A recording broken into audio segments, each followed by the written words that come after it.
Bonjour à tous. Merci déjà d'être présents et de prendre de votre temps pour suivre ce retour d'expérience de la société Eramet donc sur l'importance du rôle de PMO. Pour cette présentation, donc nous aurons Arnaud Montels, qui est le PMO manager donc de la branche alliage dans le groupe Eramet, donc de la division Bonjour alliage. à tous. Voilà. Nous aurons côté donc Siforma David Guérin, qui est donc le commercial responsable. Bonjour à tous. Côté ASI, donc Anne Dogneton, qui co-présentera avec Arnaud donc ce sujet. Bonjour. Et moi-même, Mathieu Picot-Julien, donc qui a plutôt un rôle de consultant manager, de direction de projet sur le sujet. Donc plus globalement, cette présentation va traiter donc du dispositif qui a été mis en place avec Eramet et Siforma depuis 2017. Donc ce dispositif qui est né de la volonté de se projeter avec des partenaires de confiance sur des planifications, des plans court, moyen et long terme. Donc l'objectif étant d'avoir la capacité à résoudre des problématiques plus ambitieuses et de mieux se projeter donc dans le futur. Donc sur cette présentation, il y aura une première partie donc, pour la société, le groupe Eramet, donc de mieux comprendre comment est organisé le groupe Eramet et quel est le périmètre donc, de notre mission.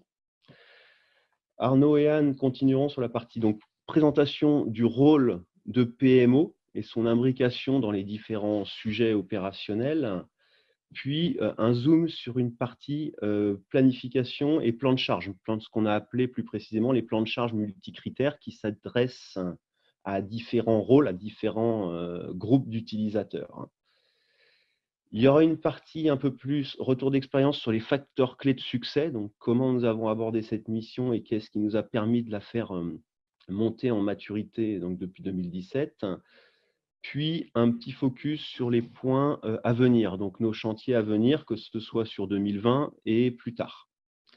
Nous finirons ensuite par une présentation de la société Siforma et de la société ASI, et nous vous laisserons un temps pour la partie questions-réponses. Donc là, nous vous invitons pendant la présentation à loguer vos différentes questions donc dans la partie questions et réponses. Donc sur Zoom, donc le logiciel de partage que nous utilisons, vous avez sur la partie basse de la fenêtre un bouton Q et R qui vous permettent justement de poser vos questions.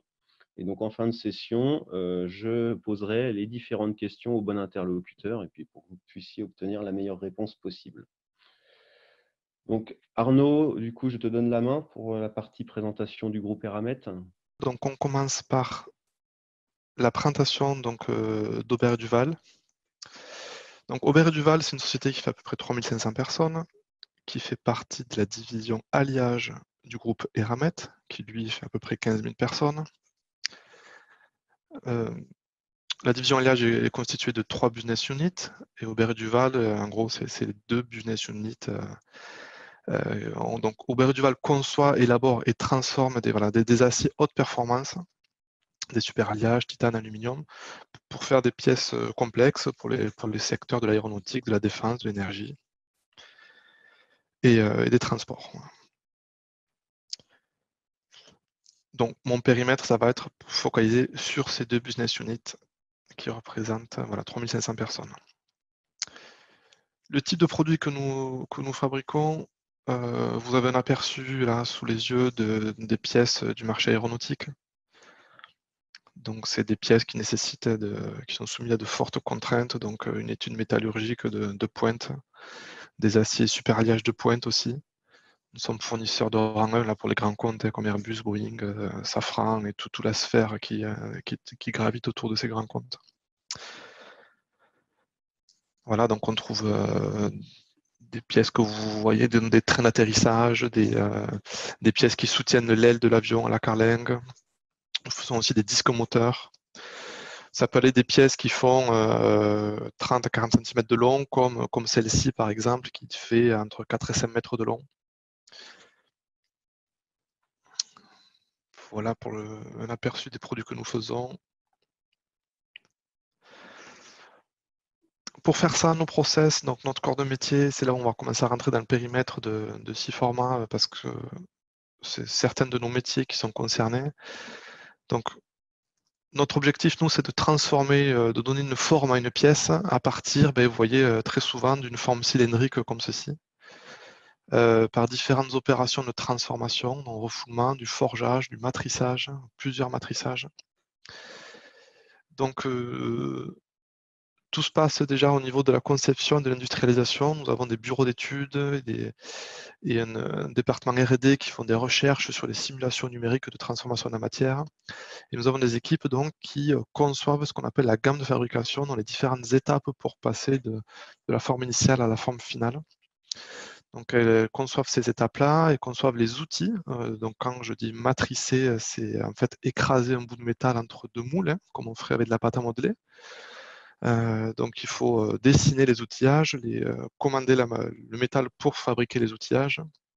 Donc on est sur quand on industrialise une nouvelle pièce, on est sur un projet, on en parlera tout à l'heure, qui dure plusieurs mois et qui nécessite vraiment de gros achats au départ, parce que, à titre d'information, donc on achète du métal qui va de l'aluminium à 10 $ le kilo, du titane à 40 $ le kilo, ou du super alliage de pointe qui peut monter jusqu'à 60 ou 70 $ le kilo, et chaque fois qu'on commande un bout de métal, c'est des bouts d'environ 2 tonnes.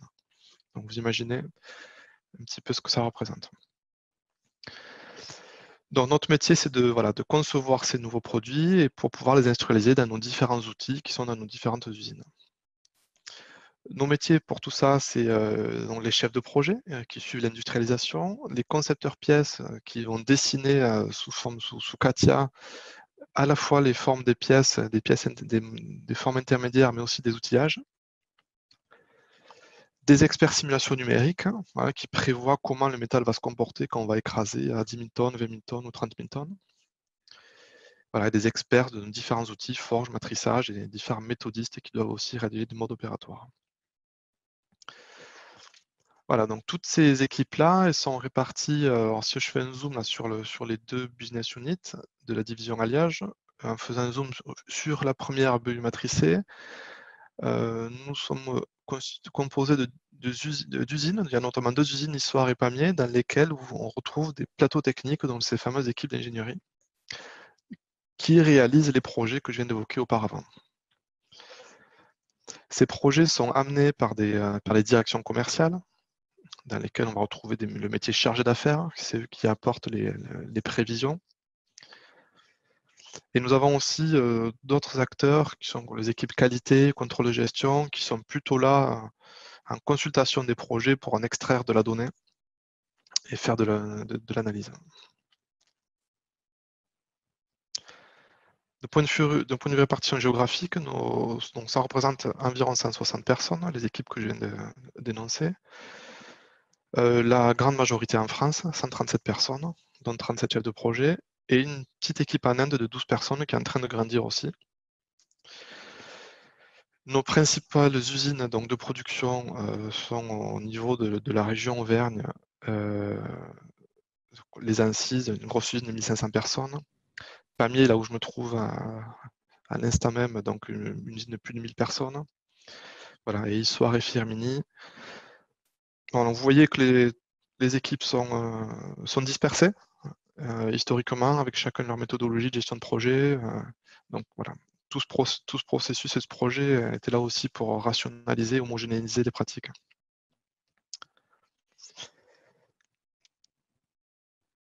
Donc, j'ai parlé des ressources des métiers, et voilà, dans chaque équipe, ce qui aussi fait aussi notre dispositif, c'est d'avoir un responsable de portefeuille de projet, qui est souvent le manager de l'équipe, et aussi un key user très important, autant sur le plan processus que sur le plan outil. Vous le comprendrez tout à l'heure, tout ce que je vais montrer. Voilà, donc l'origine de notre projet. Toutes ces équipes sont des ressources critiques, parce qu'il y a des compétences rares. Donc il faut mettre sous contrôle leur capacité. Nous n'avions pas de plan de charge consolidé de ces équipes, nous avons peu de visibilité sur les prévisions. Donc difficulté à staffer ces équipes, à recruter, et surtout que c'est des frais généraux, donc on mettait des projets en retard, des clients insatisfaits, etc. Donc, on avait du mal à obtenir de nouvelles offres. Donc, on a mis tout ça en place pour adapter la capacité des équipes vraiment en fonction de la charge et pas refuser des projets parce qu'on n'est pas assez nombreux. On voulait vraiment adapter la capacité d'équipe. Mieux prévoir la charge à 12-18 mois. Voilà, et identifier pouvoir les charges pour pouvoir arbitrer, prioriser et mettre sous contrôle aussi les différents jalons de nos cycles de développement. Donc, notre démarche lancée en 2017 a été de lancer un projet constitué en Work Package pour cadrer la mise en place de l'outil et du processus. Nous avons fait une reprise des projets pour commencer à avoir un plan de charge macro fin 2017. Donc déjà 2018, on y voyait un peu plus clair dans nos prévisions. On a activé la saisie d'état en début 2018, progressivement, sur plusieurs mois. Donc depuis mi-2018, on a les 160 personnes qui pointent leur temps toutes les semaines sur tous les projets sur lesquels elles travaillent. Ce qui nous permet aussi de comparer le réel et le prévu. En parallèle de ça, donc, le processus qu'on appelle PDD pour Programme Directeur de Développement, donc il est cadencé par des comités PDD auprès de la direction générale. Donc le premier a eu lieu au mois d'octobre 2018, au cours duquel on a pu faire valider par la direction générale une augmentation de l'effectif de 22 personnes grâce notamment à la transparence qu'on a donnée sur nos prévisions et nos capacités. Voilà. Et depuis, le 5e comité PDD aussi, il y a quelques jours, a permis d'augmenter encore une fois la capacité. Nous sommes essentiellement, comme je disais, sur le contrôle de la charge de la capacité et nous commençons là, depuis fin 2019-2020, à piloter les délais, nos jalons. Notre roadmap aussi, on verra plus tard, c'est de piloter nos coûts et d'étendre aussi le périmètre de fonctionnalité de Siforma.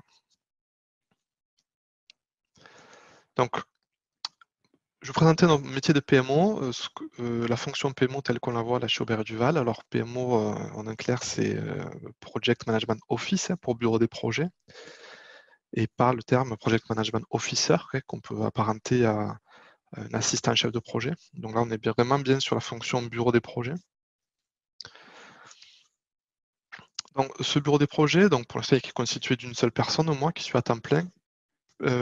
Puis aussi, on le verra plus tard, mais Anne Dogneton, la société ASI, qui m'aide dans cette tâche-là, à 20 ou 30% de son temps à peu près. Dans notre périmètre projet, c'est de superviser donc, les projets de développement que j'évoquais tout à l'heure. On a à peu près 420 projets aujourd'hui. Mais ces équipes-là engineering, elles sont aussi sollicitées pour gérer des projets internes, des projets industriels, voire ou même à traiter des activités récurrentes de formation, de management, de faire du devis, du support à la production. Donc on a dû créer tous les projets qui amenaient de la charge sur ces équipes. Voilà, donc vous avez un aperçu du délai type et des charges types sur chacun des projets. Vous voyez aussi une de nos presses, une presse à matricer, voilà, qui fait plusieurs mètres de hauteur. C'est des outils assez impressionnants.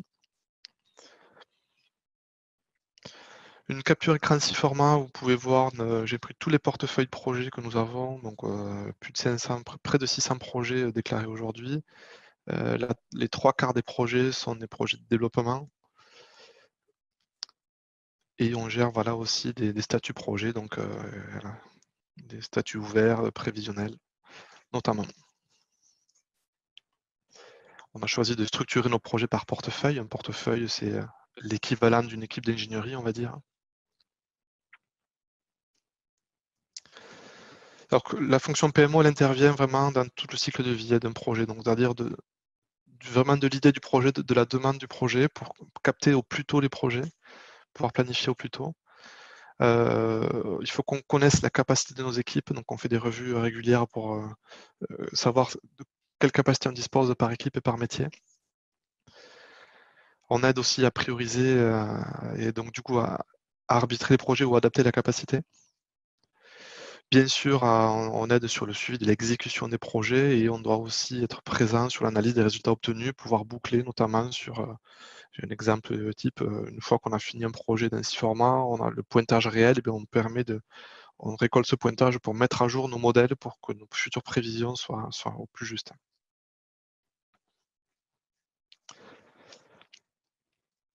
Voilà, donc c'est un rôle vraiment de facilitateur pour coordonner un peu toute cette communauté que vous avez vu qui est répartie sur plusieurs sites en France et en Inde. Donc déplacements fréquents, vraiment c'est beaucoup de communication, de coaching, de support. J'essaie vraiment de ne pas être dans la tour de contrôle qui fait que donner des sanctionner ou quoi, non, c'est vraiment un rôle de facilitateur. Garant du processus PDD, je suis aussi en charge de vérifier que toutes les instances à chaque niveau soient bien exécutées, réalisées, qu'il y ait bien des comptes rendus, que les plans d'action soient à jour. Je suis référent de l'outil SIFORMA, donc je pilote de près avec ASI et la DSI toutes les demandes d'évolution, tous les petits dysfonctionnements qu'on peut rencontrer. C'est moi qui gère tout le référentiel des données de base, utilisateurs, les portefeuilles, les organisations, donc dans SIFORMA. Et ensuite, donc, je suis aussi un référent interne, donc je suis le porte-parole, on va dire, de cette gestion de portefeuille projet auprès des autres directions de l'entreprise.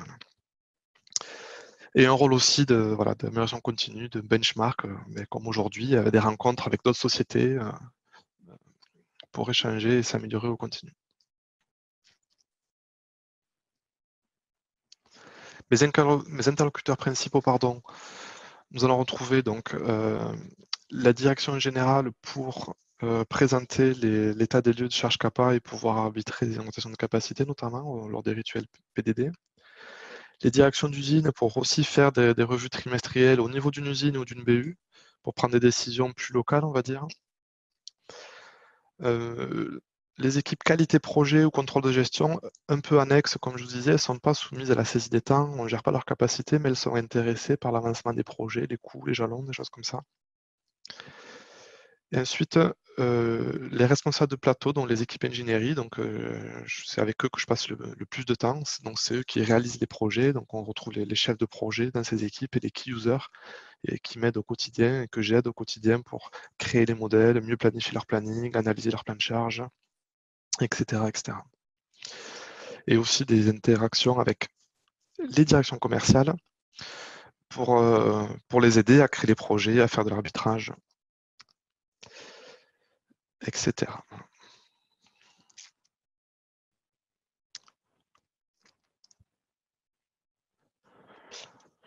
Dans nos projets de développement, donc ils obéissent à un processus de cycle de développement, hein, et on a essayé avec SIFORMA, du coup, que SIFORMA soit un support de ce processus. Donc on a des modèles de projet dans lesquels on va retrouver des jalons, donc de J1 à J8. Les premiers jalons étant la phase de devis, qui n'est pas gérée dans SIFORMA. On n'a pas choisi de gérer ça dans SIFORMA. On gère dans SIFORMA dès lors qu'un devis a une chance de devenir un projet. C'est à ce moment-là qu'on va créer un projet dans SIFORMA en lui mettant un pourcentage de probabilité d'obtention de commande. Ce pourcentage est important pour nous parce qu'il nous permet de pondérer les charges plus tard.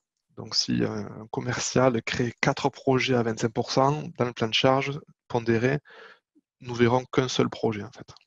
On peut aussi choisir de ne pas pondérer. Donc quand on crée un projet, on met une probabilité et une date de démarrage estimée. Voilà. Ça envoie une alerte email tout simple au portefeuille de projet en question, donc au plateau technique, qui lui va devoir insérer un modèle parmi les 4 à 5 modèles qu'il a à sa disposition. Et chaque modèle, donc c'est un modèle de planning qui porte donc les activités principales, les jalons, mais surtout les charges génériques qui sont affectées par équipe et par métier. Et une fois que le modèle est inséré, le projet passe à un statut prévisionnel et on voit déjà son impact dans le plan de charge consolidé des équipes. Voilà, et ensuite la phase d'exécution, le projet est en cours, il a un statut ouvert dans 6 formats, ça peut durer jusqu'à 18 mois. Pour le kick-off projet jusqu'à atteindre la maturité industrielle de notre gamme. Donc en tant que PMO aussi, on met à disposition des écrans dans 6 formats pour permettre de piloter toute cette activité. Donc par exemple des OTD, des taux de service de passage de jalons à l'heure, des écrans qui permettent de positionner les projets par phase. On retrouve nos jalons ici et une petite vignette pour chaque projet.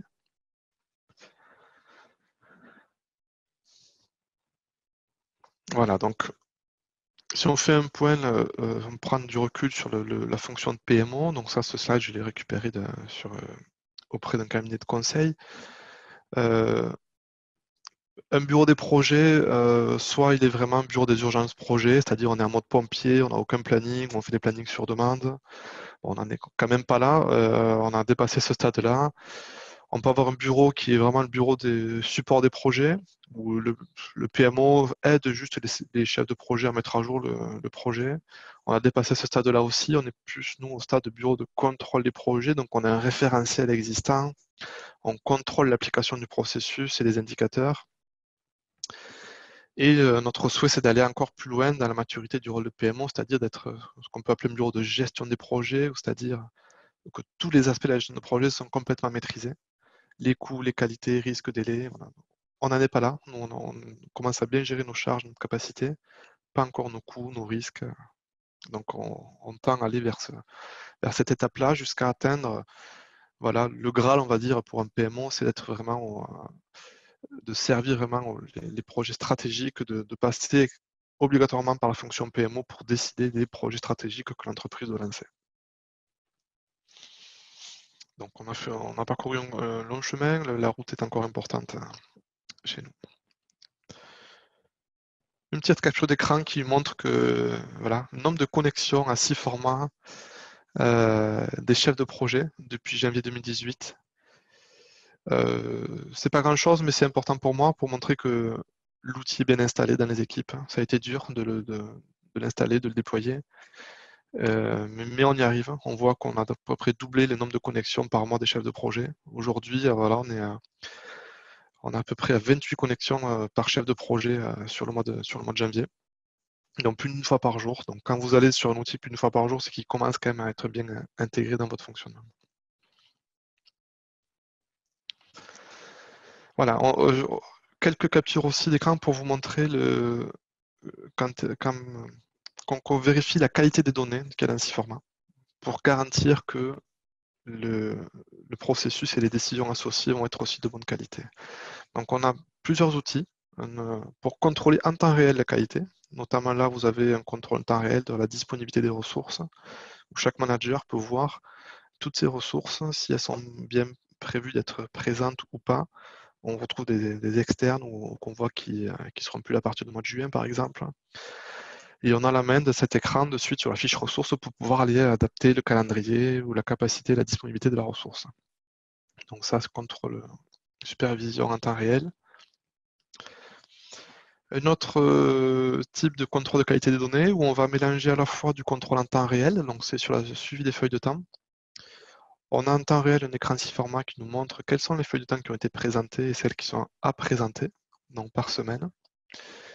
Et on a mis en place depuis quelques semaines aussi des relevés hebdomadaires pour montrer qu'on fait le vendredi soir, pour voir si vraiment la présentation des feuilles de temps chaque vendredi est bien une habitude de chaque équipe. Donc on voit qu'il y a cette équipe-là, par exemple, on est à un bon niveau de présentation des feuilles de temps. Ce n'est pas le cas partout. Ce qui veut dire que la semaine suivante, les managers ou les key users sont obligés de relancer les gens pour qu'ils aillent compléter et présenter leur feuille de temps. Un autre relevé qu'on fait sur la qualité de mise à jour des projets cette fois-ci. Donc on a un écran 6 formats, toujours pareil, sur le même principe en temps réel, qui nous donne la qualité de mise à jour des projets. Donc on a chaque indicateur qui mesure un élément, donc notamment l'application des temps ici, la mise à jour du reste à faire. Quand c'est vert, tout va bien. Quand c'est rouge, il faut vraiment agir. Quand c'est jaune, c'est le cas normal. Il y a eu du nouveau la semaine précédente, donc il faut juste mettre à jour classiquement, on va dire. Et on mesure aussi, on fait des relevés d'âge moyen de mise à jour des projets. On veut que nos projets soient à jour au moins tous les 10 jours et que la moitié des projets soient à jour chaque semaine. Voilà, donc on fait des relevés pour mesurer ça.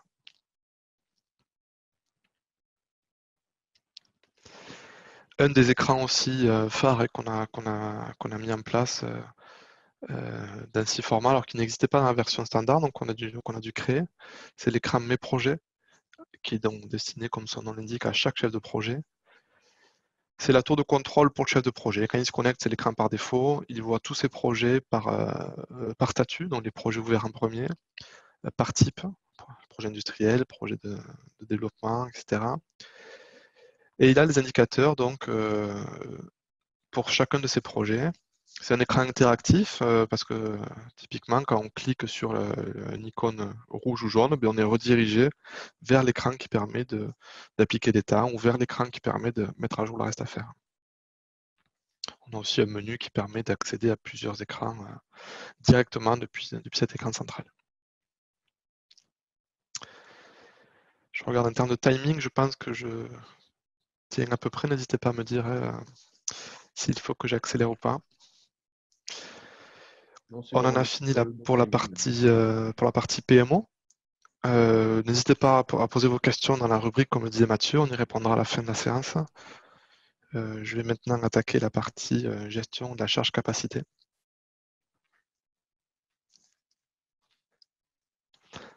Donc, comme je disais tout à l'heure, notre besoin, c'était vraiment d'adapter la capacité des équipes en fonction de la demande.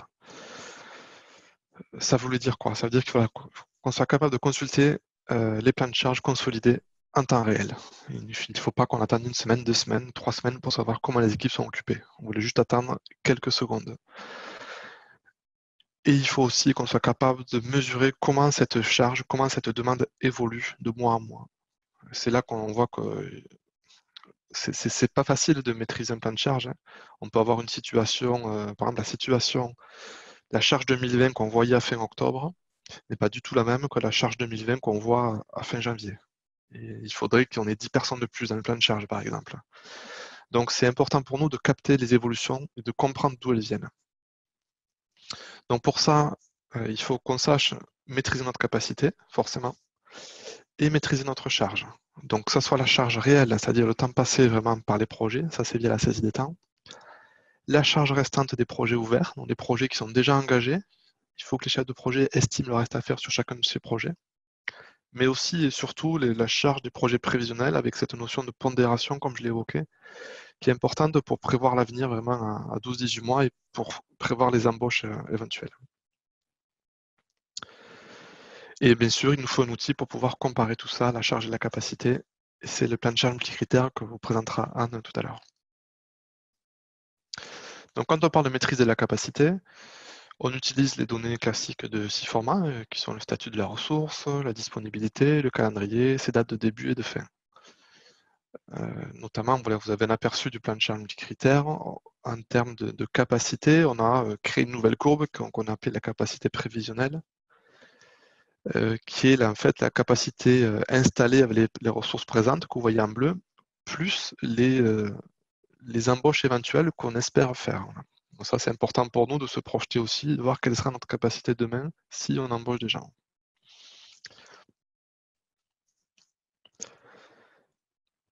En termes de calendrier, je ne vais pas trop rentrer dans le détail, c'est pas un outil RH aussi format, donc on a mis tout le monde en congé, on va dire 4 semaines en août et 1 semaine en décembre. Donc tout le monde a ce calendrier-là par défaut et vu ce qu'on en fait, ça suffit largement ce niveau de précision.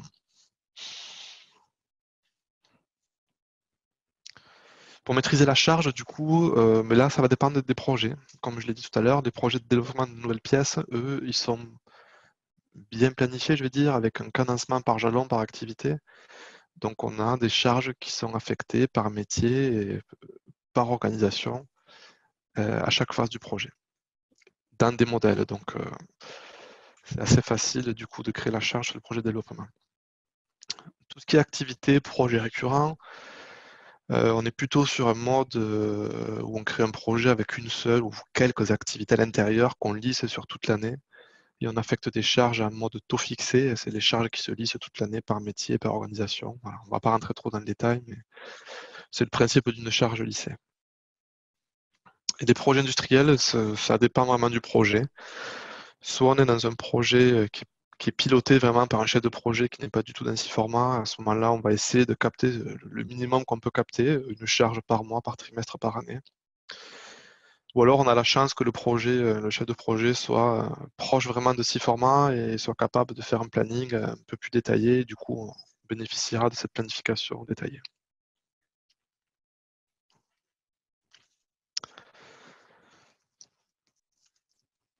Donc j'ai parlé des modèles de planning. Voilà, donc je pense qu'on va pouvoir vous montrer le plan de charge multicritère. Juste pour introduire ce sujet-là, on voulait donc analyser notre charge selon plusieurs axes. On voulait pouvoir croiser les types de projets, les états du processus, les portefeuilles, pouvoir gérer cette notion de probabilité, pour pouvoir aussi vérifier d'où vient la charge, est-ce que de quelle équipe MOA, de quelle direction commerciale vient la charge, et sur quelle équipe MOE aussi est affectée cette charge. Donc là, je pense que c'est à ce moment-là, je pense que Mathieu ou Anne, vous pouvez prendre la main. C'est bon. Alors là, j'arrive sur l'écran plan de charge multicritère. Donc vous avez pu voir des captures. Donc je choisis ici un portefeuille. Je vais choisir l'organisation, donc l'équipe qui est liée à ce portefeuille. Donc ici, je suis sur plateau structure.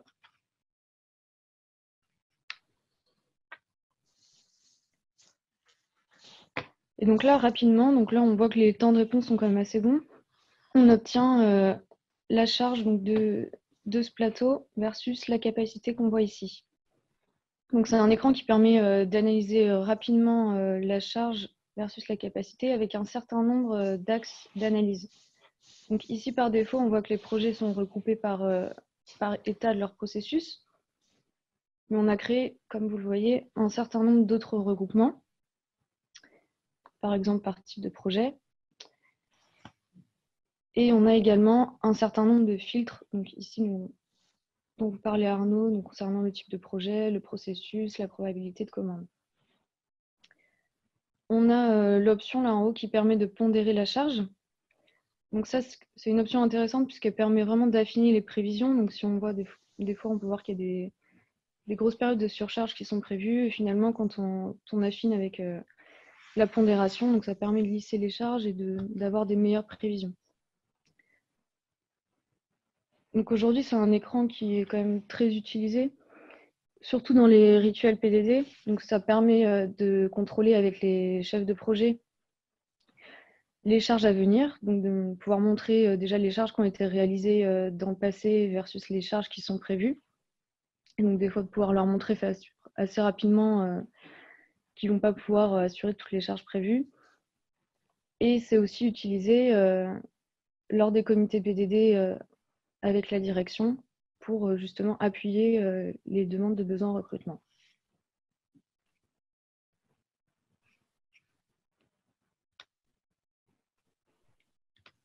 Donc là, ici, on peut aussi choisir la charge qu'on souhaite afficher. Donc là, j'ai pris la charge finale, si je veux plutôt. Donc la charge finale qui est égale aux charges consommées dans le passé plus les futures. Donc là, Anne fait un zoom sur uniquement les charges futures. Donc là, par défaut, normalement, on affiche la charge restante. Et si je veux voir, par exemple... Oui, la charge finale aussi, je m'en sers souvent quand je veux comparer ce qu'on a fait l'année dernière avec ce qu'on prévoit de faire cette année. Donc j'affiche une période de 2 années, par exemple, en charge finale, et on voit très visuellement, du coup, comment on a consommé notre temps l'an dernier et comment on prévoit de le consommer cette année.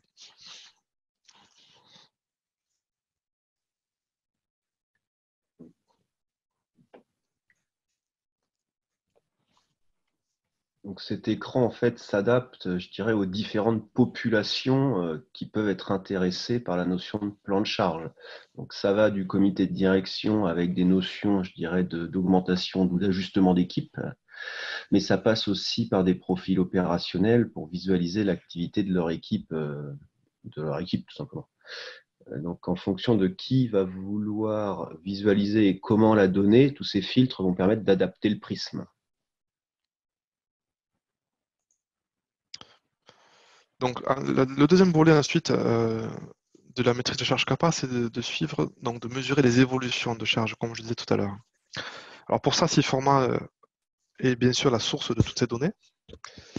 Et on a créé donc des extractions, tout simplement des boutons dans SIFORMA qui nous permettent d'extraire toutes les charges. Et ensuite, c'est vraiment du travail d'analyse dans Excel pour pouvoir comparer tout ça.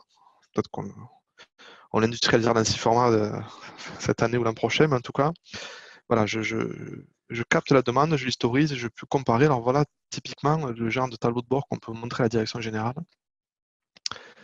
Je suis transparent avec vous, là, voilà ce que j'ai montré au mois de janvier. Depuis le dernier comité PDD, la demande 2020 a évolué de plus 8,6 ETP, équivalent temps plein. C'est-à-dire qu'il faudrait qu'on soit presque 9 personnes de plus. Voilà.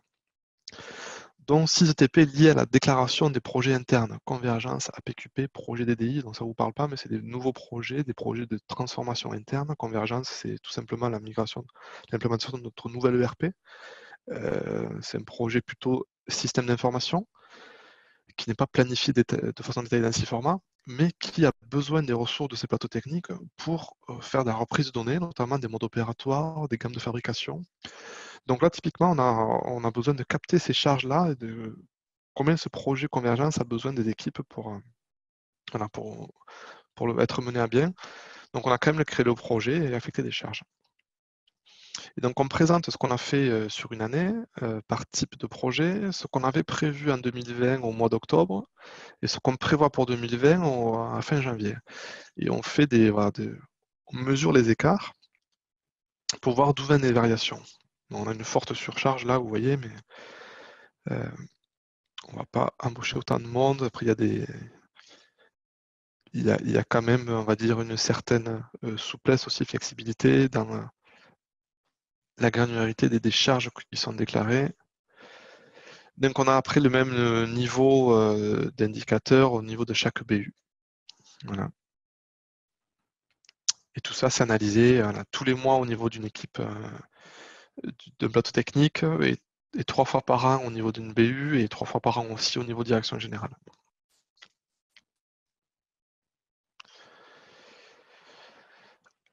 On a terminé du coup avec la partie maîtrise de la charge capacité. Donc, je vais reprendre la main sur les facteurs clés de succès.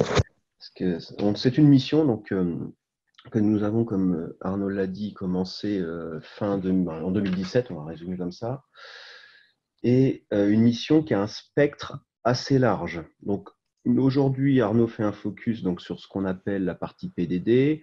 Il faut savoir qu'il y a un second périmètre qui concerne les projets informatiques, s'appelant portfolio, donc, qui ne sera pas traité dans cette session.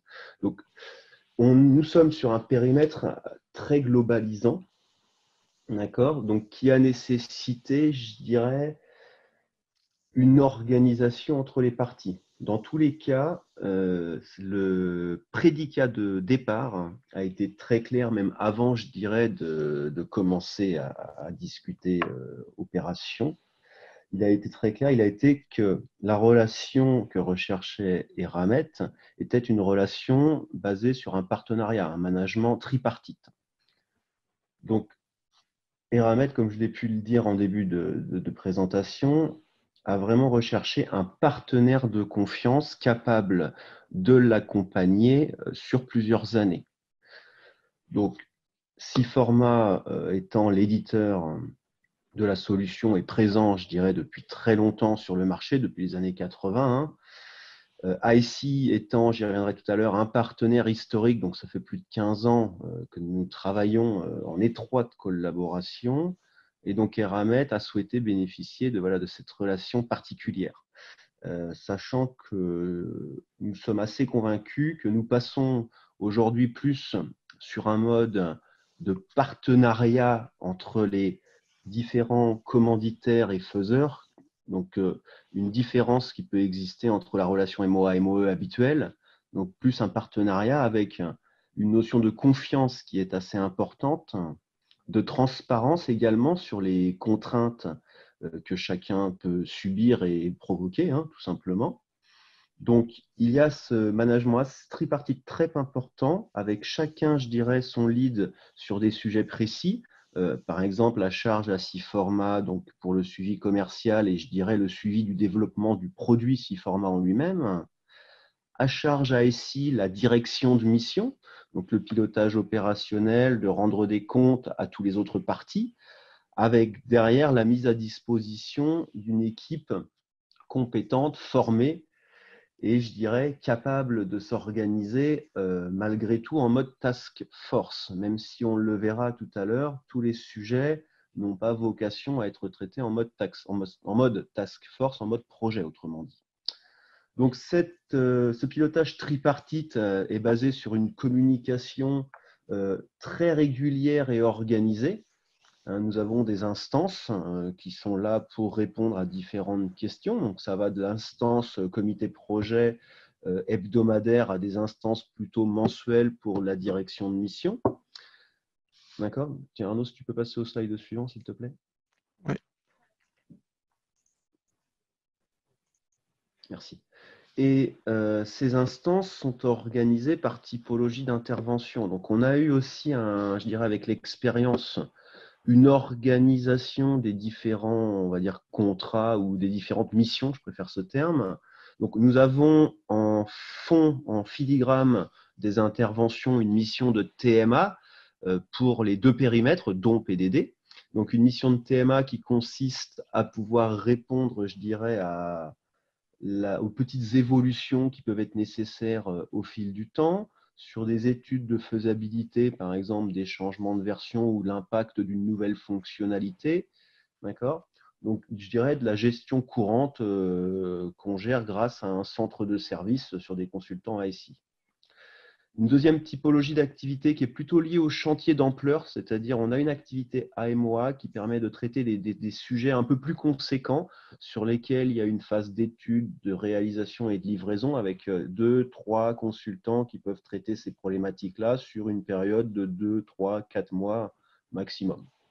Et puis une troisième typologie qui est plus liée à cette présentation sur le renfort PMO. Donc, comme Arnaud vous l'a dit, il est PMO manager de la division alliage. Il est aujourd'hui donc seul à plein temps sur ce sujet-là.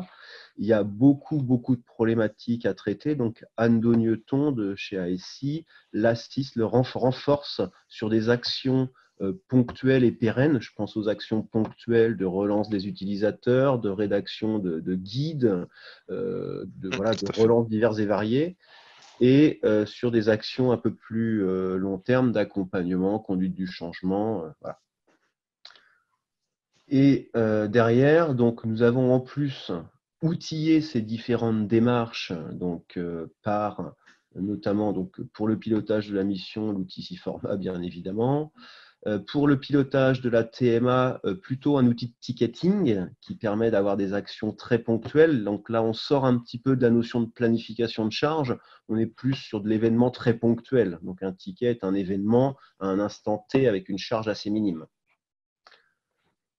Et puis donc un cycle, alors oserais-je dire en agilité, c'est-à-dire un cycle de réalisation de petites évolutions en mode récurrent par rapport à un backlog, et donc des livraisons planifiées en production toutes les 2 semaines avec validation intermédiaire par Arnaud notamment et potentiellement d'autres personnes. D'accord.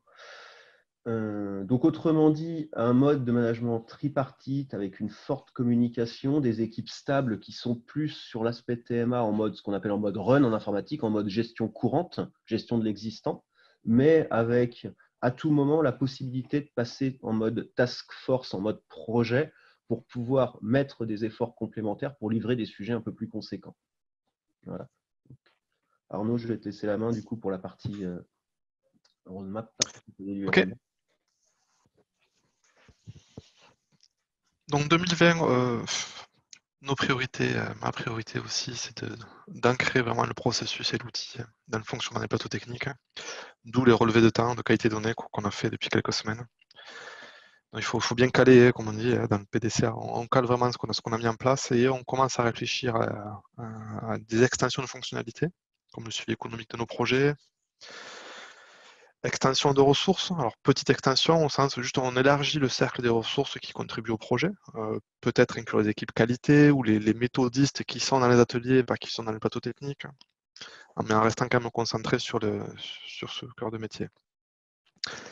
L'an prochain déjà on aura un chantier technique assez important à faire, enfin pas que technique d'ailleurs, de connecter SIFORMA et SAP, SAP est en cours d'implémentation chez nous, notamment pour la partie suivi économique, gestion des CAPEX. Il va bien falloir qu'ils mettent Exclave dans tout ça, quelles interfaces on fait entre les 2 systèmes. Faire grandir la fonction PMO, Donc alors, si c'est à moi d'œuvrer en interne pour vous montrer tout ce qu'on fait, tout ce qu'on pourrait faire, tous les gains qu'on aurait si on traite tel et tel sujet. Donc on va continuer à progresser en termes de PMO et encore étendre les fonctionnalités, notamment pour gérer les livrables, les risques, typiquement. Extension projet, pourquoi pas intégrer tous nos projets d'investissement de nos usines. Hein. Ils n'ont pas trop d'outils aujourd'hui dignes de ce nom pour gérer tout ça. Pourtant, le site comme Pamiers, je crois qu'on est sur du 15 à 18 millions d'euros de CAPEX par an. Donc c'est quand même de gros investissements qu'on fait. Et pourquoi pas aussi étendre Siforma et la gestion de charges CAPA, de saisie des temps à tous les frais généraux, qui sont voilà, quand la situation économique est compliquée, comme ça peut l'être pour nous un petit peu en ce moment, on a besoin de mettre sous contrôle ces populations pour vérifier qu'elles sont utilisées de la manière la plus efficace possible. Voilà quelques sujets qu'on prévoit pour les années à venir.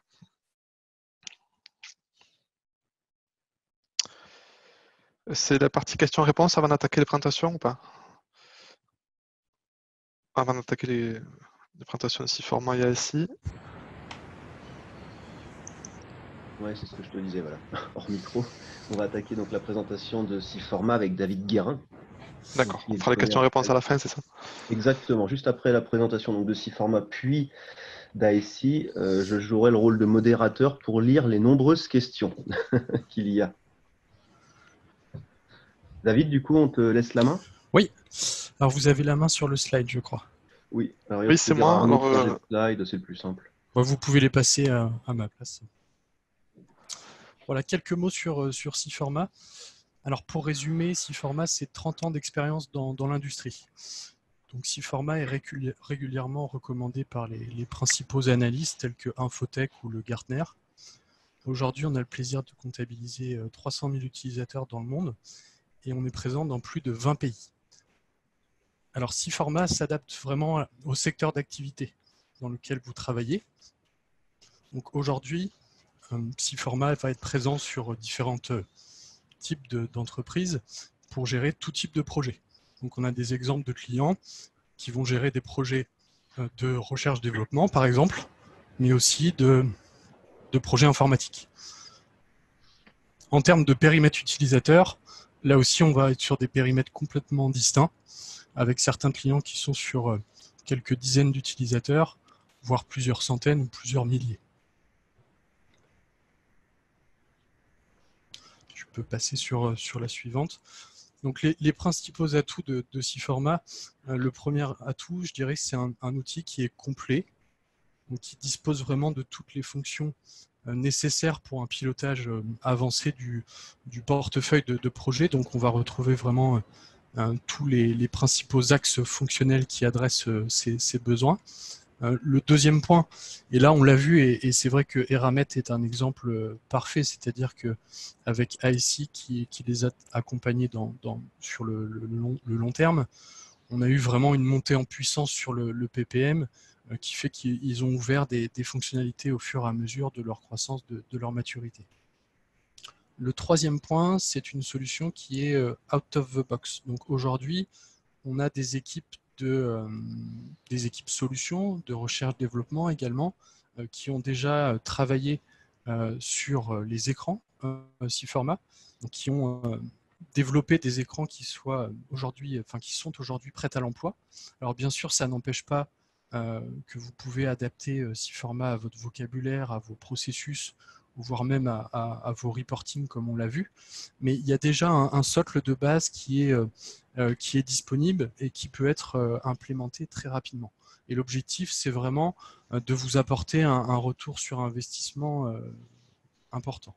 Et le dernier point, qui est un vrai enjeu pour nous, on le sait, Siforma, c'est une solution qui s'adresse vraiment, on l'a vu avec le témoignage d'Arnaud, à des besoins aussi bien opérationnels que stratégiques, donc qui vont couvrir beaucoup de fonctionnalités. Et l'enjeu pour Siforma, c'est que la solution soit vraiment intuitive, la plus facile à utiliser possible, et la plus facile à adopter auprès des différentes équipes. Donc voilà, Siforma s'adresse aussi bien à des PME qu'à des grands groupes. Je continue. Alors ici, vous avez un aperçu des principales fonctionnalités de SIForma qui sont proposées en standard. Donc généralement, on découpe le périmètre fonctionnel de SIForma en 3 grands axes. Vous avez le premier axe en haut à droite qui est la partie priorisation, donc qui est plutôt la partie stratégie en amont de la gestion opérationnelle. Donc dans cette partie, vous allez pouvoir créer des demandes de projets, des projets potentiels qui suivent un certain cheminement pour arriver sur la gestion du portefeuille, mesurer l'impact d'un nouveau projet sur votre portefeuille de projets existants en termes de budget, mais aussi de capacité à faire. Et sur la gestion du portefeuille, on a des vues multi-projets qui permettent de bien mesurer l'état de santé de vos projets.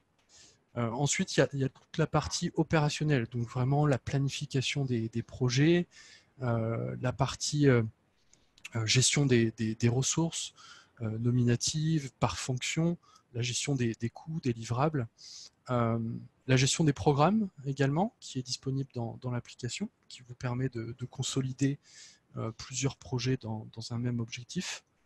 La partie saisie des temps, donc on a bien vu sur le retour d'expérience qui fait partie intégrante de l'application SIForma. La gestion des tâches et pour terminer le reporting qui est multiniveau dans l'application. Donc on a aussi bien du reporting financier que sur les plans de charge des équipes ou sur l'avancement des projets. Donc c'est très, très varié. Donc on a une bibliothèque de rapports standards qui sont disponibles et on peut bien sûr en personnaliser au besoin.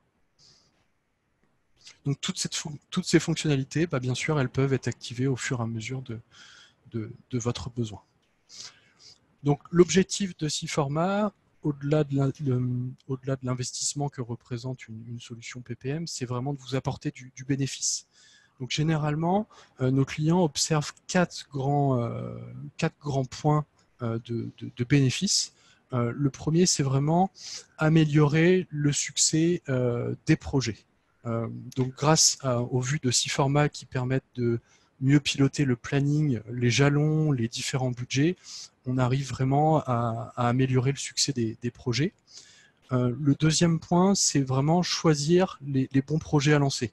Donc il y a des vues dans SIForma qui sont des vues stratégiques qui permettent de se concentrer et choisir les projets à plus forte valeur ajoutée. Vraiment les projets qui sont les plus pertinents pour votre entreprise par rapport à vos propres critères. Le troisième point, donc on a fait un focus sur cette partie lors de la présentation, c'est vraiment optimiser les plans de charge des ressources en analysant vraiment bien les surcharges ou les surcharges au bon moment pour prendre les bonnes décisions d'allocation de ressources.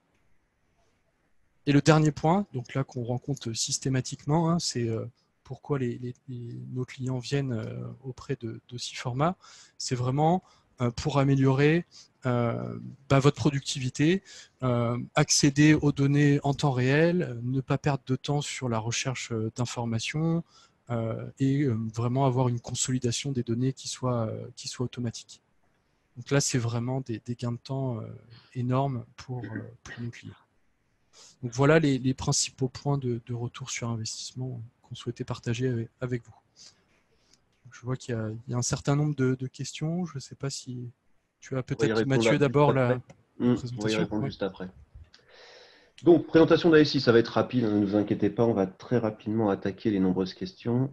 Donc, ASI est une société, à la fois un cabinet de conseil et une société d'ingénierie informatique. Je vous expliquerai l'intérêt juste après. Donc, c'est une société qui a 27 ans d'existence, qui est née à Nantes, donc une société qui a une croissance naturelle. Donc, en 93, une société qui comptait 3 collaborateurs, qui a cru naturellement jusqu'à aujourd'hui, et nous sommes 450.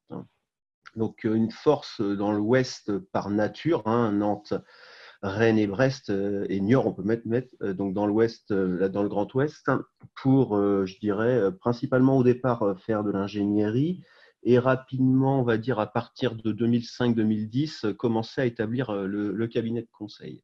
Donc des implémentations également à Paris, à Lyon et Bordeaux. Ok, tu peux changer de slide, Arnaud, s'il te plaît. Merci. Donc trois grands axes de travail donc, chez ASI, trois pans digitaux. Donc, tout d'abord, la digitalisation des processus et des services métiers. Donc, ce qui est le plus apparenté à des solutions, à des sociétés d'ingénierie informatique, hein, des développements sur la mobilité, des centres de services sur du PHP, du Java, Jalios, donc des technologies connues du marché. Un deuxième pan sur tout ce qui est la data, la business intelligence. Donc, on en parle beaucoup aujourd'hui avec le big data, mais derrière, ça passe par des solutions donc, telles que BO et consorts. Et un troisième pan sur l'intelligence collective, donc là où on est sur le partage d'informations, donc sur des technologies capables de faire collaborer les différentes ressources entre elles. Donc nous, par exemple, sur la mission Eramet, nous sommes à cheval entre la digitalisation des processus et l'intelligence collective, avec même à partir d'aujourd'hui, on peut dire en plus un peu de data, puisqu'on va commencer à sortir des données pour les croiser avec d'autres référentiels via des business objects ou des Power BI. Donc on touche un petit peu aux trois pans de notre activité. Si tu peux passer au slide suivant, s'il te plaît. Merci. Donc là, je donne quelques exemples de références. Donc, vous voyez, en haut à droite, j'ai classé donc 6 formats dans la partie digitalisation des processus.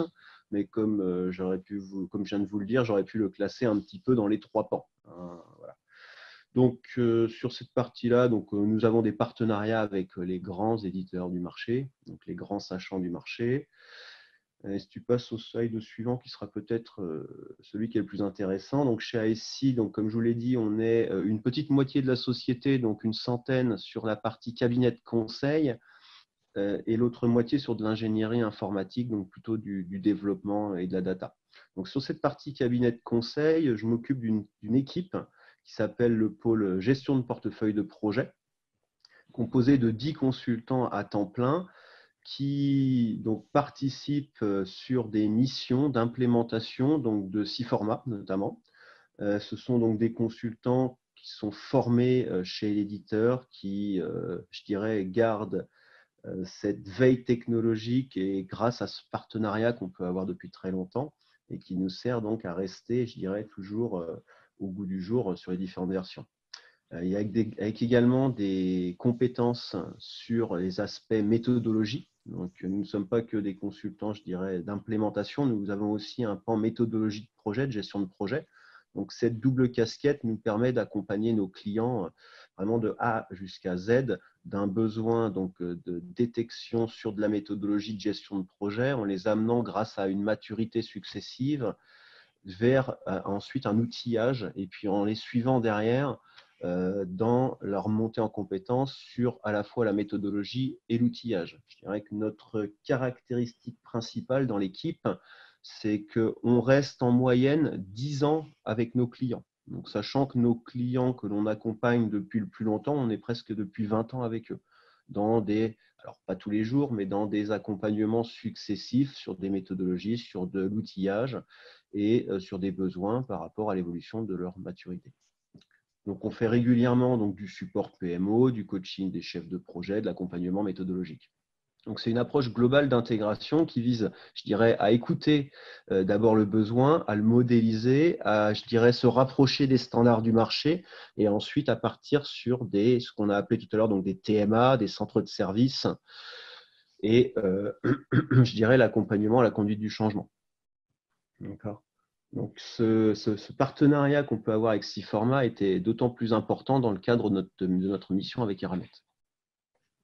Ouais, si tu peux prendre le slide suivant du coup. Donc, comme je vous l'ai dit, et c'est là que le sens cabinet de conseil et société d'ingénierie prend tout son sens, c'est que derrière, nous sommes capables d'adopter une démarche, ce qu'on appelle end-to-end, c'est-à-dire un seul interlocuteur pour traiter l'entièreté de votre projet. Donc, à savoir un cabinet de conseil qui est capable de pratiquer des audits, des analyses, donc des définitions d'usage, de la modélisation, de la conception globale par rapport à un besoin que vous émettez. Et puis derrière, une phase de conception, réalisation et de conduite du changement, avec potentiellement de l'ingénierie, donc du développement informatique, ou des consultants spécialisés dans certains domaines. Je pense notamment à nos centres de services, donc centres de services sur du développement Java ou data, qui sont mis à profit pour ensuite fournir, je dirais, une réponse à travers un seul interlocuteur unique à nos clients. Dans le slide suivant, je vous ai mis quelques références donc, pour la grande majorité qui utilisent 6 formats. Donc, ce sont quelques références pour illustrer un peu le propos sur la typologie de société pour lesquelles on peut intervenir. Donc, la cible, entre guillemets, si je puis dire, d'ASI, sont les sociétés de taille moyenne et les grandes sociétés. Mais derrière, je suis déjà intervenu personnellement à titre, je dirais, de consultant sur des sociétés de 2 à 3 personnes, donc plus en mode start-up. Donc, on adresse, je dirais, tout type de besoins. Je dirais que derrière, c'est le dimensionnement qui va faire la différence, la manière dont on va dimensionner la mission et comment on va y répondre qui va faire la différence. Donc, je vais laisser la main, donc, du coup, aux questions. Alors, je vais jouer le rôle de modérateur. Il y a beaucoup de questions, donc je vais essayer de les synthétiser au mieux. Donc, Arnaud, des questions pour toi, un peu pour Anne aussi, donc je vais essayer de rediriger au mieux. Donc, une première question qui concerne les profils donc contributeurs, donc les personnes qui remontent leur temps dans les projets. Donc, Arnaud, est-ce que ces personnes-là sont plutôt des personnes donc, opérationnelles au sens qui réalisent le travail ou plutôt des personnes qui sont en support, donc les méthodistes par exemple, qui ne vont pas forcément être au cœur de la réalisation de la tâche? Alors, je dirais les deux. Il faut bien qu'on se mette d'accord sur ce qu'on entend par opérationnel. Les ressources qui saisissent leur temps, c'est les ressources qui sont sur nos plateaux techniques, c'est les équipes d'ingénierie, c'est ceux qui conçoivent nos gammes, donc c'est un dessinateur qui est sur CATIA, un chef de projet. Par contre, quand la gamme est faite et qu'on lance en fabrication un premier lot pour savoir s'il est bon, les gens de l'atelier qui fabriquent ne pointent pas dans ces formats parce que tout simplement, on fait un ordre de fabrication dans notre ERP pour lancer un premier lot. Et c'est sur cet ordre de fabrication que tous les coûts de production sont imputés en fonction des taux horaires de chaque atelier. Donc, la partie production n'est pas gérée dans Nancy Format, c'est un coût. Quand on fera remonter sur Nancy Format, quand on le connectera avec SAP. Mais le pointage, c'est juste donc fonction support, les fonctions industrialisation. Voilà, chef de projet, méthodiste. J'espère avoir répondu à la question. Les managers pointaient au début, certains, ils voyaient qu'ils pointaient 5 jours par jour à faire du management. On s'est dit, il n'y a peut-être pas trop de valeur ajoutée de faire ça, donc ceux qui font exclusivement du management ne pointent plus dans ce format. Une question également sur la taille des projets, la granularité des projets. Est-ce qu'un très petit sujet est traité de la même manière qu'un très gros sujet dans le processus PDD? Et rentrer dans ce format potentiellement? Non, alors toujours pareil, tout est relatif, petit sujet ou pas. Nous, notre projet, comme je dis, un projet de développement, c'est, allez, on va dire 100 jours. 100 jours de charge, répartis sur un an et demi. À l'intérieur de ça, on peut avoir 20-30 activités dans le planning qui portent des charges. Ça donne à peu près. Au début, les sujets de détail des plannings c'était trop détaillé. Quand on a fait la reprise, ils ont voulu récupérer leur vieux MS Project pour mettre dans 6 formats avec des plannings à 300 lignes, avec des activités qui faisaient 1 jour, 2 jours de charge. C'était trop petit et trop dur à mettre à jour. Donc on est en train de leur dire de simplifier tout ça. Donc on a des activités qui font à peu près pas moins de 5 jours, 5, 10, 20 jours de charge. Après, si c'est un petit sujet, typiquement de type amélioration continue, d'améliorer une gamme, alors pour ça, il y a des projets récurrents qu'on a fait. Donc il y a un projet amélioration continue qui est un pot dans lequel il déverse du temps, mais on ne va pas dans ce pot lister toutes les activités, toutes les actions qui contribuent à ce pot. Ça, c'est vraiment côté opérationnel, ils ont des plans d'action internes pour gérer ça.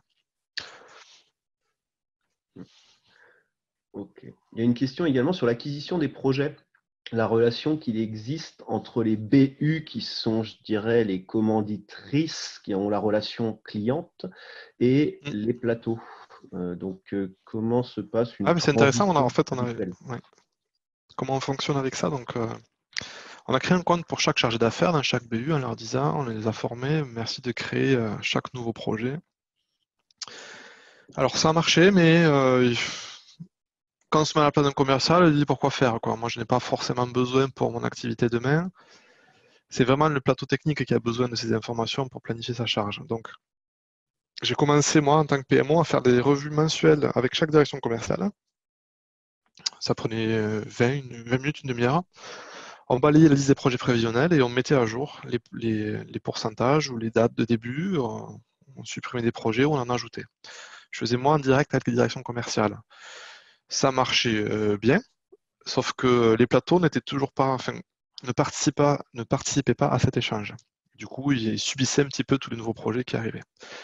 Or, le plateau, c'est lui qui a fait le devis il y a quelques mois plus tôt, donc il connaît le projet quand même. Donc, on est en train de changer et on demande au plateau en fait d'organiser lui-même ses réunions avec les directions commerciales. Et en fait, c'est ça le plus efficace.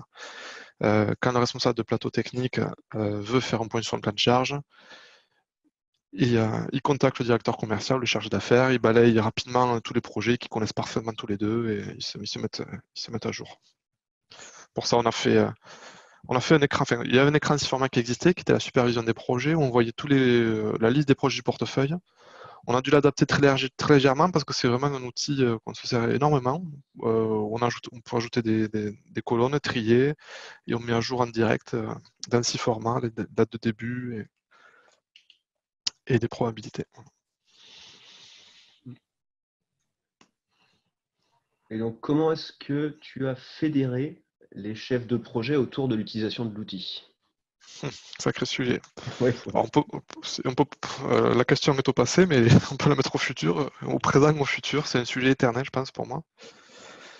Chef de projet, chez nous, comment je pense bien dans l'entreprise, on a plusieurs profils. On a le bon technicien qui a fait ses preuves et qui a été promu chef de projet sans avoir jamais eu une formation de chef de projet. Je pense que beaucoup de gens ont ça chez eux. On a le chef de projet qui a vraiment une formation chef de projet théorique et qui veut appliquer les bonnes pratiques. On a les chefs de projet qui viennent de des boîtes où il y avait vraiment une gestion de portefeuille de projet. Bon, on a à peu près tous les cas de chefs de projet. Donc, c'est une population en plus d'ingénieurs souvent, donc c'est pas forcément, on va dire, des gens faciles à convaincre non plus. Hein. Ils savent ce qu'ils veulent. Ça fait plusieurs années qu'ils font ce métier.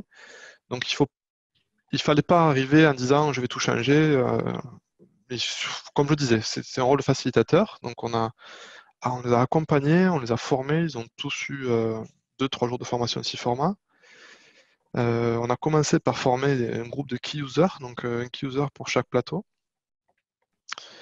Et donc on a formé ces key users et ensuite c'est les key users qui soutiennent au quotidien leurs coéquipiers. La question c'était quoi exactement après sur comment j'ai fédéré les chefs de projet, c'est ça? Comment tu as fédéré les chefs de projet? Il y a aussi une question un peu parallèle. Combien chaque chef de projet pilote-t-il de projet? Ok. Alors, je reviens aussi sur l'écran de mes projets c'est l'un des tout premiers écrans que j'ai voulu mettre en place en arrivant pour justement montrer au chef de projet qu'il est un des éléments principaux de tout ce dispositif. Et s'il ne met pas à jour ses projets, tout ce dispositif tombe. Donc, on a mis un écran de chef de mes projets où il a tous ses indicateurs, il sait tout ce qu'il a à faire parce que c'est pas évident. Certains chefs de projet ont 10 projets à gérer.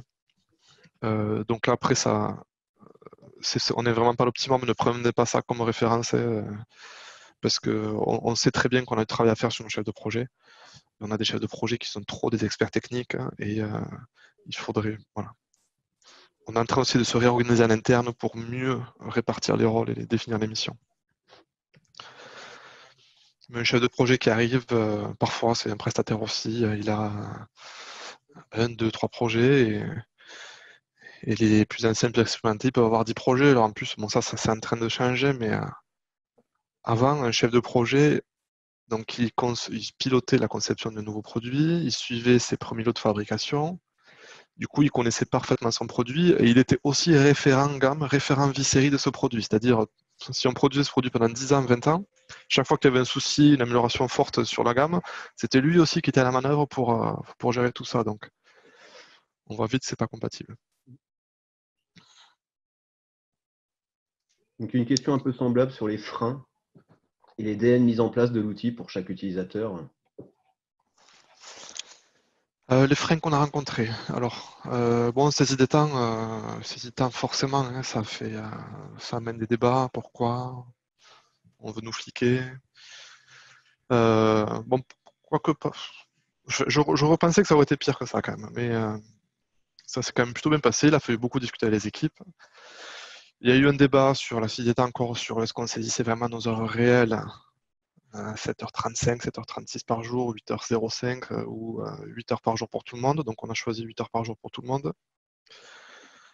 On est en train de changer, enfin, moi, je suis aussi en train d'écouter, de changer d'avis. Peut-être qu'on peut être un peu plus souple et certaines équipes qui me demandent, on aimerait vraiment saisir les heures réelles parce que si on passe 10 heures par jour pendant une semaine, là, bon, dans le cadre de la loi, bien sûr, sur un projet, on voudrait que ça se voit et sur le coût du projet total. Donc, on est en train de faire les tests avec quelques ressources pour pointer un peu plus au réel.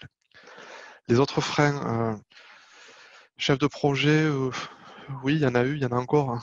Il y a des chefs de projet qui ont besoin de juste de 5 minutes pour comprendre l'intérêt et ils vont de suite dans l'outil, ils sont force de proposition. On a les chefs de projet aussi qui touchent toujours que c'est du temps en plus qu'ils n'ont pas pour mettre à jour leur projet, ils ont autre chose à faire. Pour gérer ça, il faut en fait que ce soit toute la communauté qui soit consciente de tout ce dispositif. C'est pas à moi à aller dire au chef de projet, il faut que tu utilises. C'est aussi à son manager, c'est aussi à la direction. C'est pour ça que j'essaie d'être le plus transparent possible sur la qualité des données.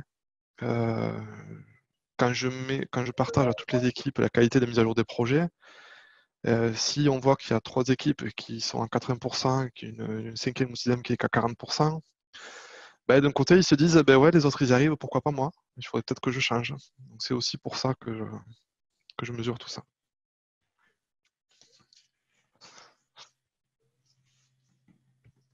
Question suivante. Alors,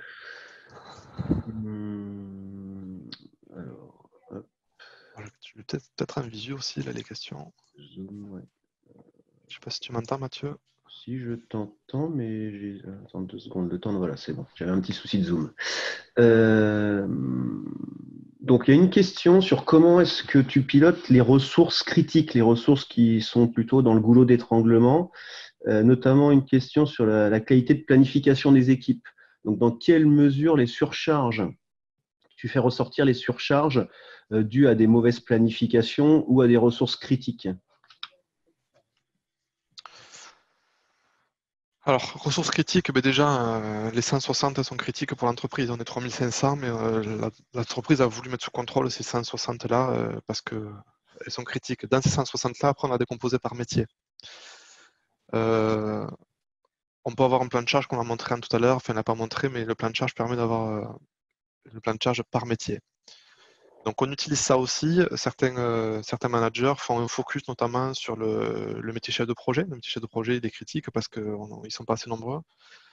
Donc, vu que les modèles prévoient des charges par chef de projet et que ces chefs de projet ont aussi des charges prévues dans les autres projets récurrents, on arrive facilement à voir comment ils sont occupés. On n'est pas sur du nominatif, ça on n'arrive pas à le faire encore.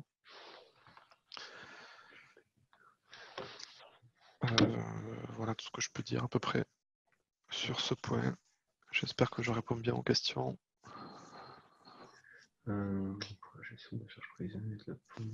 Pour la charge prévisionnelle et la pondération avec les plannings, est-ce que c'est un spécifique qui a été développé?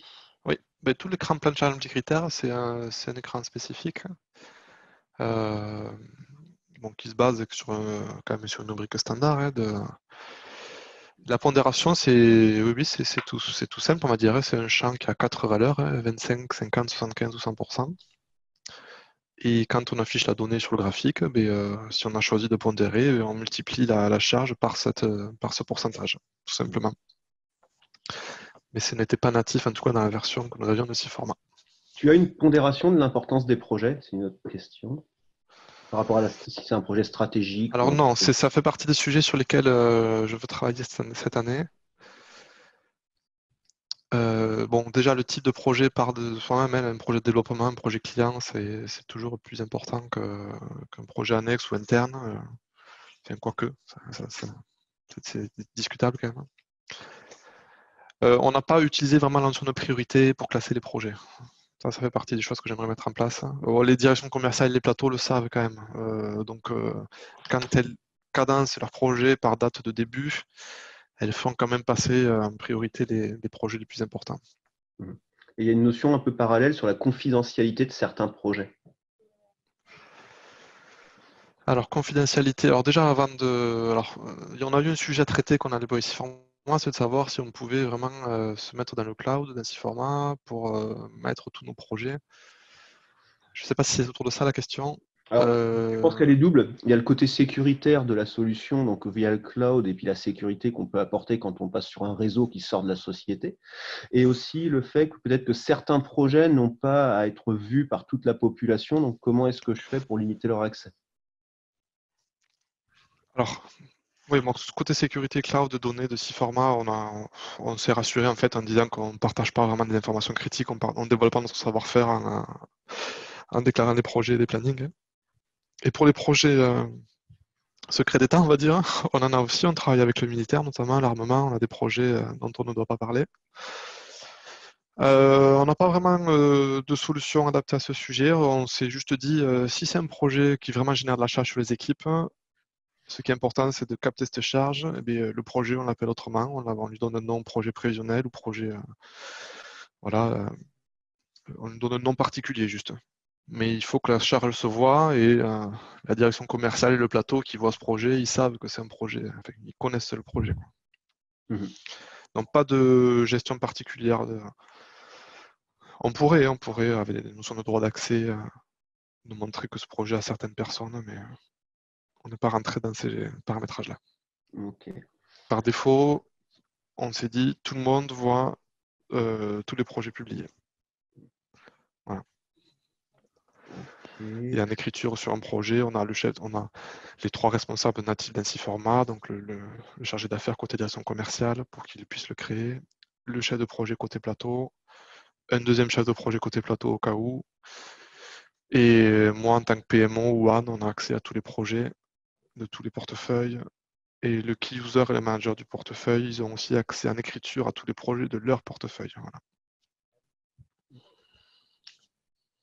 Ok. Il y a des questions également sur la charge de travail. Alors, je suis en train d'essayer de les trier, de les synthétiser.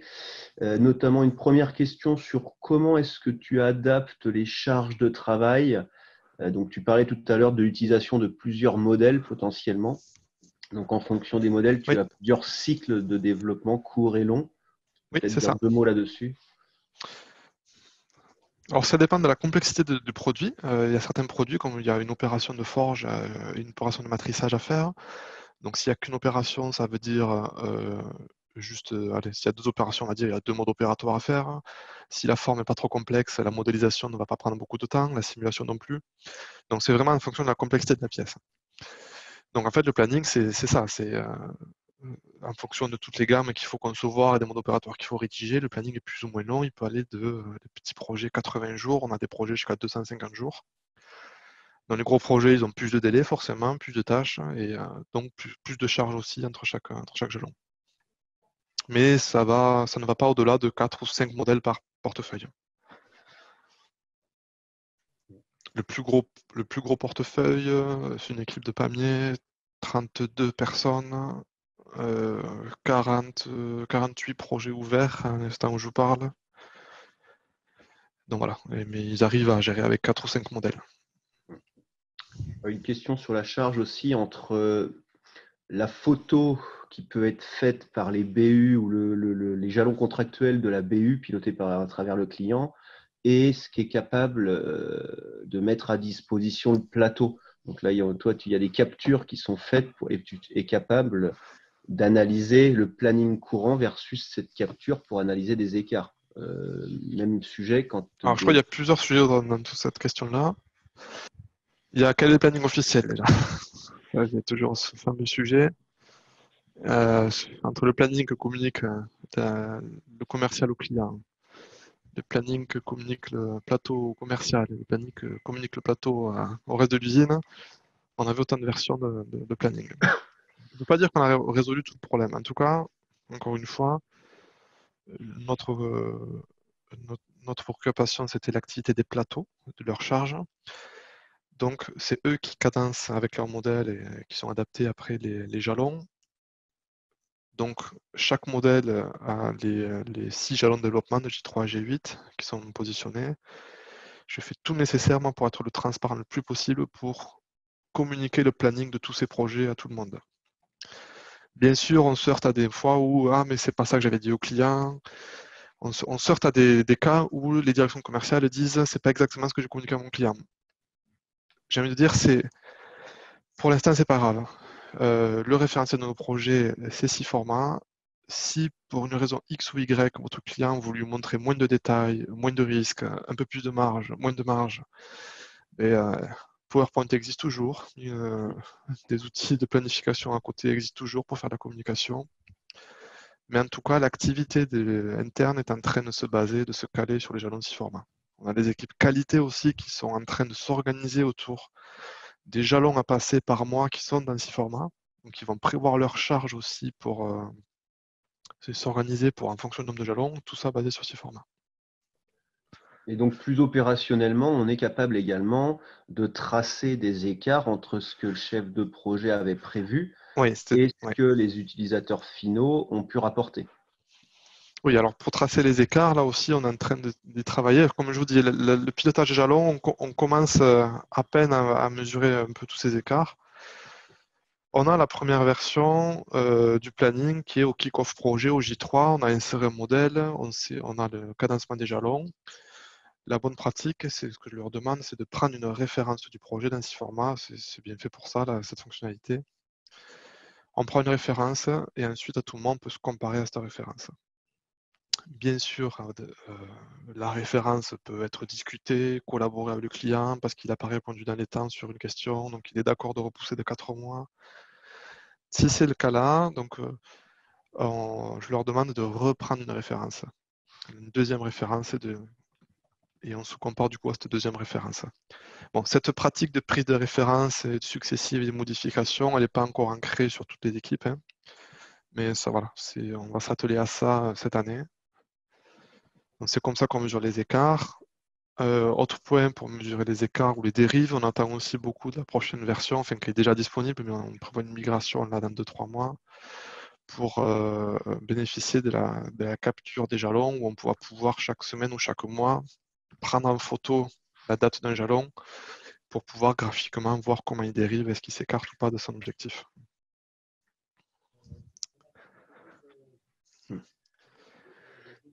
Donc ça, ok.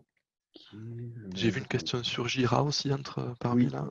Je l'ai gardé un peu sous le coude celle-là, puisqu'on était sur le sujet des charges, mais vas-y si tu veux, parce que je suis en train d'essayer de synthétiser. Celle-là, celle de des thématiques. Folio, ouais, pouvez-vous compléter l'explication d'utilisation de Jira, ticket, quelle interface avec ce format?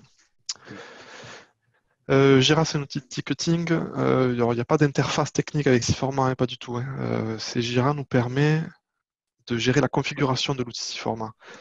Si j'ai un dysfonctionnement remonté ou une demande d'évolution ou une demande de conseil ou quelque chose, je crée un ticket Jira. On a 4 tickets dans Jira, donc dysfonctionnement, évolution, tâche ou support. Chaque ticket au pilotage de la mission, pas au pilotage des projets PDD. Voilà, il sert au pilotage de la mission, voilà, pour faire évoluer l'outil 6 formats. Les chefs de projet qui gèrent leur projet dans 6 formats, eux, n'utilisent pas Jira. Par contre, on utilise 6 formats avec l'équipe indienne pour faire un peu du ticketing aussi, mais pour ça, ils utilisent les objets de travail du projet ou les objets de travail du portefeuille. Voilà. Donc nous, Jira, voilà, on utilise ça avec la DSI, avec ASI et moi. Je crois que j'ai créé le 545e ticket dans la semaine, là, à peu près. Ça fait 2-3 ans qu'on utilise. Voilà, on est entre 150 et 200 tickets par année. Alors ça va du petit ticket vraiment à ajouter une colonne dans un tableau, créer plusieurs rôles ou carrément développer un nouvel écran avec 4 indicateurs à l'intérieur. Ok. Voilà, donc. Pour en revenir sur la charge de travail, il y a une question qui me paraît intéressante, notamment par rapport à ta remarque entre un PMO et un PMO officer. Donc la différence qu'il peut y avoir entre un PMO qui coordonne l'activité des chefs de projet et un PMO qui fait à la place des chefs de projet. Donc, quelqu'un nous demande si c'est les chefs de projet, les responsables métiers, toi, qui affectent les charges, donc les ressources dans Siforma. Alors, c'est les chefs de projet, oui, mais il n'y a qu'eux qui ont accès à leur projet. Donc, bon, les charges sont portées par le modèle quand même. Encore une fois, ce qu'ils font bien, c'est qu'ils appliquent les temps dans le projet. Ce qu'on ne fait pas assez bien encore, c'est de réévaluer, de réestimer à chaque projet sur un horizon de 1 ou 2 mois les charges de chaque projet. Ils ne le font pas encore tous. Notre plan de charge, nous, il est bon quand on se projette à 12-18 mois, mais notre plan de charge à 2 mois, 3 mois, à court terme, pour moi, il n'est pas encore assez bon. On pousse toujours devant nous une petite bosse de charge. On ne sait pas si c'est parce qu'il y a vraiment une surcharge ou si c'est parce qu'on a simplement poussé de la charge sans la réestimer. Donc pour ça, on va suivre aussi un indicateur de taux de charge à 3 mois pour s'améliorer sur cette prévision court terme.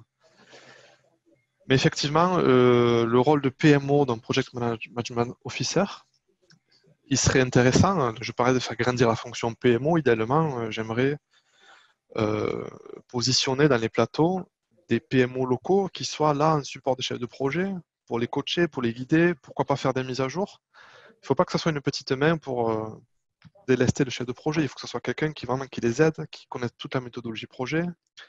Qu'est-ce qu'un planning, une charge, un coût, comment respecter la méthodologie. Bien sûr que cette fonction elle est aussi importante, je ne la dénigre pas du tout. Et pour l'instant, elle n'existe pas, donc tout repose sur le chef de projet, le key user et son manager. J'ai fait un bench, ça peut-être vous parler sur la fonction PMO. Je suis allé chez Safran Aircraft Engine il y a 1 an, mais on était avec Anne d'ailleurs. 10 000 personnes concernées par la gestion de projet, je crois, dans leur outil, et une équipe PMO de 120 personnes, moitié-moitié interne et prestataire, je crois à peu près. Un tiers de l'équipe PMO centrale, méthodologie, outils, et 2 tiers sur le terrain, avec beaucoup d'expérience, pour aider les programmes, les projets. Voilà. Donc il faut des deux. Il faut à la fois une entité centrale, mais il faut aussi une force de frappe qui aide les équipes en local parce qu'ils ne peuvent pas tout faire, ils ne peuvent pas appréhender tous les aspects de la gestion de projet. Ah. Question suivante. Je réponds à des questions, à une question assez technique, simple, sur des liens interprojets. Est-ce que les liens interprojets existent toujours dans l'outil? Oui, on a capacité à gérer des liens entre 2 projets ou entre des tâches d'un différent projet, soit pour gérer des dépendances, c'est-à-dire qu'une tâche A d'un projet A peut interagir avec une tâche B d'un projet B, soit pour construire des roadmaps produits, par exemple. Donc ça peut être intéressant. Donc, ce n'est pas un sujet qu'on a encore abordé avec toi, Arnaud, ça, la construction des roadmaps, donc d'aller chercher dans différents projets pour construire une roadmap un peu plus globale d'un produit ou d'une thématique, d'ailleurs. Hein. Voilà, donc je répondais à cette question-là de cette manière-là, en disant que ça s'est beaucoup amélioré dans les dernières versions. Parce que ça existe depuis toujours, mais ça s'est nettement amélioré depuis les dernières versions. C'est beaucoup plus user-friendly. Alors, une question pour toi, Arnaud. Côté Eramet, avez-vous dû réorganiser les différents services avant d'implémenter la solution? Il y a une réorganisation, on va dire, qui a été lancée, pas pour mettre la solution, donc c'est des chantiers qui sont faits en parallèle. Je réfléchis en même temps. Mais on a aussi plutôt l'autre effet, c'est-à-dire vu qu'on a mis ce format en place et qu'on s'aperçoit de certaines choses, de charges notamment, et du coup on se réorganise autrement. Typiquement, moi je pensais qu'un plateau technique passait 70-80% de son temps à travailler sur des projets de développement. En faisant pointer, on s'aperçoit que non, c'est que 40 ou 50% parfois. L'autre moitié de la charge, c'est que du récurrent, c'est que du support à la production, aux gammes existantes. Donc ça pose la question notamment de pourquoi une équipe d'ingénierie passe autant de temps à supporter une production qui a été conçue une gamme qui a été conçue il y a plusieurs années. Et donc ça a amené justement à redéfinir le rôle des chefs de projet, des référents gamme, comme je disais. Donc il y a un pôle de chefs de projet qui est vraiment exclusivement lié au développement maintenant, d'autres qui sont exclusivement liés à référents gamme.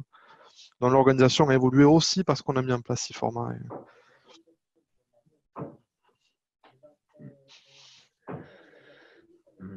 Pareil, une question un peu globale, un peu méthodologique, c'est à quel moment considère-t-on qu'un outil comme SIFORMA est pertinent et quel est son ROI? Donc sur la partie ROI, David y répondait tout à l'heure. Donc il apporte, je dirais, une mesure, surtout une mesure, mais ça reste tout de même un classement de l'information. C'est-à-dire que ce n'est qu'un outil informatique et si on enlève les hommes qu'il y a autour, ça ne fonctionne plus.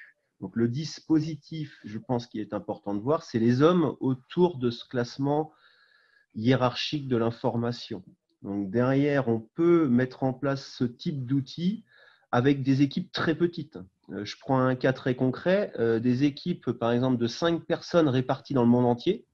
Un outil web de ce type-là prend tout son sens, avec des tableaux de bord partagés parce qu'on va appuyer sur le côté collaboratif. Donc le ROI n'est pas basé sur le nombre d'utilisateurs, est plutôt basé sur une criticité, on va dire, technique de traitement de l'information. Le fait que Eramet soit dispersé dans le monde et qu'en France, on ait plusieurs plateaux a forcément pesé fortement dans la balance sur le fait d'avoir un outil collaboratif de type web. Donc le nombre de projets, forcément, alors on peut avoir besoin de ce type d'outil pour un gros projet. Je pense à certaines sociétés, pour ne pas les citer, à Lorient sur l'éolienne offshore, qui avaient très très peu de projets, puisque le projet c'était de déployer le offshore. Donc on va dire moins de 10 projets, très largement moins de 10 projets. Par contre, des projets énormes avec un triumvirat avec Siemens notamment. Et donc derrière, le nombre de projets n'est pas non plus une constante intéressante pour dire que le ROI de l'outil serait basé là-dessus. Donc je dirais que il y a des problématiques de type collaboratif, de type stratégie de projet, où on ne peut pas se permettre, par exemple, de déraper, que ce soit en coût ou dans le temps, ou au niveau des équipes aussi, pour avoir, je dirais, entre guillemets, du bien-être au travail, savoir dimensionner correctement le travail des équipes. Donc le ROI est assez complexe, je dirais, à donner en fonction de l'axe que l'on va choisir. Mais dans tous les cas, ce qu'il faut bien comprendre, c'est que c'est un outil qui va me mettre à disposition une méthodologie standard du marché, donc qui va vous aider à obtenir une maturité, et ça c'est très important, et qu'il va falloir prendre en considération la conduite du changement. Je m'explique, il y a 10 ans, quand on menait des opérations d'implémentation d'outils, on disait souvent on fait l'implémentation, on fait les ateliers, on fait une mise en production, c'est-à-dire on ouvre le service aux utilisateurs et on part sur un autre sujet en laissant le client, je dirais, faire. Bon, en mettant quand même quelques jours d'accompagnement post-mise en production, mais en restant très sobre. Aujourd'hui, c'est terminé depuis moins de 5 ans. Avec l'émancipation du collaboratif, on s'est très très vite rendu compte que la conduite du changement, ce n'est pas que le dire qui l'a fait. C'est y mettre de l'énergie, y mettre des hommes et des femmes derrière. Donc, ça va passer par des ateliers, une fois le produit mis en place, des ateliers de formation, de tutorat un peu plus en tête-à-tête, de guides, soit papier, soit vidéo, beaucoup de guides vidéo d'ailleurs, donc de répétition des messages, c'est ce que disait Arnaud tout à l'heure, que la saisie d'activité, si on arrête aujourd'hui de relancer les personnes, c'est terminé. Le chiffre va chuter simplement et proprement. Donc, il faut bien garder en considération, c'est uniquement une histoire d'hommes et de femmes. Donc, derrière, c'est cette conduite du changement qui permet cette appropriation de l'outil, de la méthodologie pour le succès, donc un KPI, le succès de la mission. Donc les premiers clients, je dirais, de ces typologies d'outils-là, ça a été les informaticiens. C'est-à-dire que c'est des outils qui sont nés dans les DSI, ces outils de pilotage des projets. Malgré tout, les entreprises industrielles en sont aussi très friandes. Mais je vais prendre mon expérience à titre d'exemple.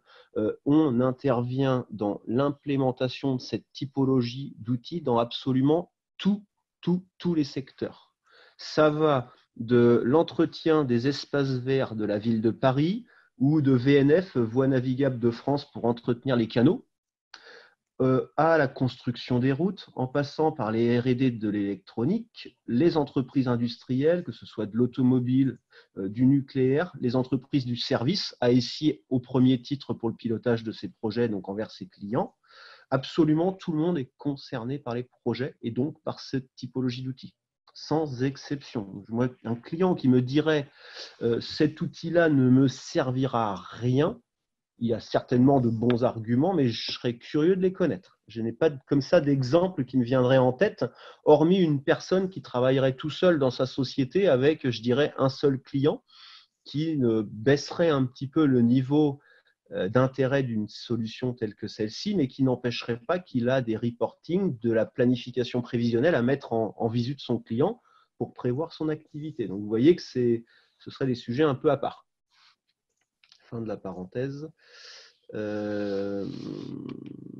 Sur les questions, donc Arnaud, si je reprends encore, parce qu'il y a de nouvelles questions qui sont apparues. Oui, j'ai répondu aussi un peu en direct là. D'accord, impeccable. Il y a une question pour toi, tiens, je l'ai visée tout à l'heure, celle-là, sur le rôle de PMO. Je l'ai perdue celle-là. Donc, dans ton poste de PMO, quels sont les dashboards, les indicateurs, les comités que tu privilégies? C'est-à-dire, quelle est ta méthodologie d'analyse de l'information et de restitution? Moi, j'ai une question un peu semblable. C'était aussi sur le dashboard. Est-ce que c'est l'outil principal, ou occasionnel ou rarissime du PMO? Je ne sais pas si c'est celle-là que tu évoquais. Moi, en tout cas, j'ai répondu à celle-là en disant que les dashboards, c'est bien, il en faut. Mais c'est pas l'outil principal. Même là où je passe la plus grosse partie de mon temps, moi, c'est d'être au contact des équipes, des managers, des chefs de projet, des key users, à la rencontre vraiment pour donner du sens à tout ce processus, à l'outil, les aider vraiment à créer des projets, à mettre à jour les plans de charge, mettre à jour les prévisions. Donc c'est vraiment pas mal de travail de terrain. Bien sûr qu'on est en train de faire un dashboard pour consolider tout ça. J'essaie de passer le moins de temps possible, moi, personnellement, à faire les dashboards. C'est pour ça que un maximum que les choses soient dans le calcul d'anti-format directement, comme le plan de charge multicritère. Le relevé de la qualité des données, on est en train de l'industrialiser aussi pour que si format tout seul prenne les relevés et qu'on ait juste actualisé un tableau croisé et tout un document se met en forme par derrière.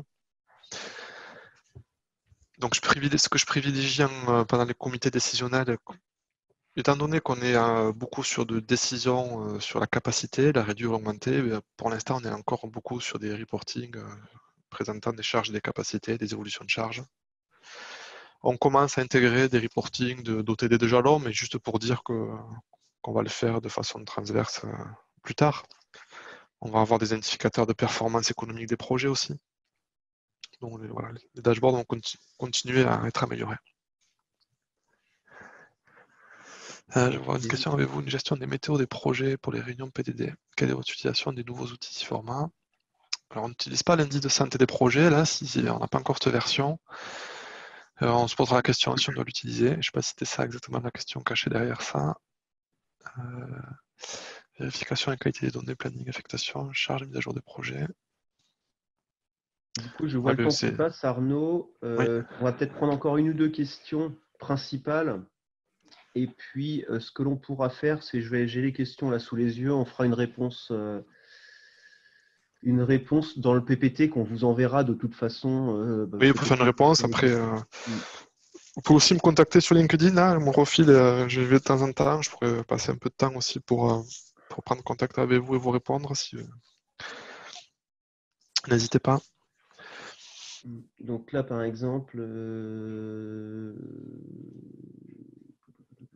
j'ai une question un peu plus globale. Donc, on travaille plus dans le domaine biomédical. La méthodologie qu'on utilise en base quotidienne de la gestion de projet est assez différente par rapport au projet IT ou commercial atypique. OK.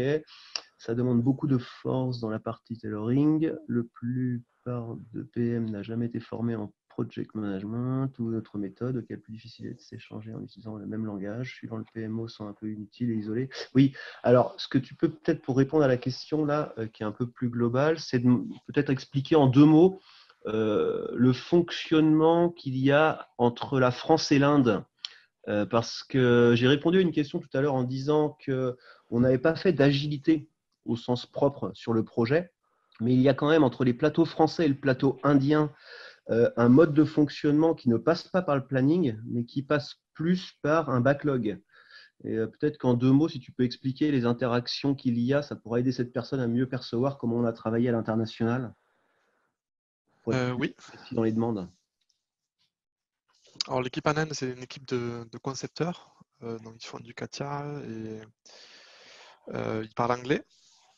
Ils ne parlent pas français. Donc c'est aussi une problématique, c'est un certain frein. Nos plateaux, tous nos ressources ne parlent pas tous bien anglais.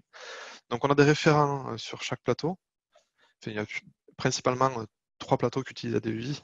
Il y a un référent qui parle bien anglais. Alors, il y a deux cas de figure. Soit il confie une grosse partie de l'étude de la conception en Inde. À ce moment-là, c'est quelqu'un en Inde qui met à jour le projet directement, qui pointe dessus.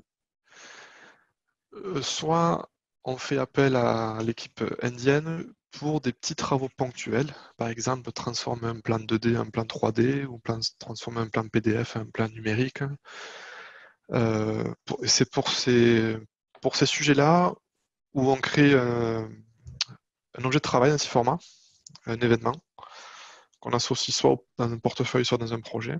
On a créé un workflow qui va avec, un processus là, pour reprendre les termes de ce format.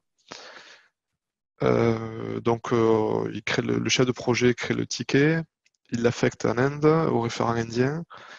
Le référent indien l'affecte à quelqu'un de son équipe.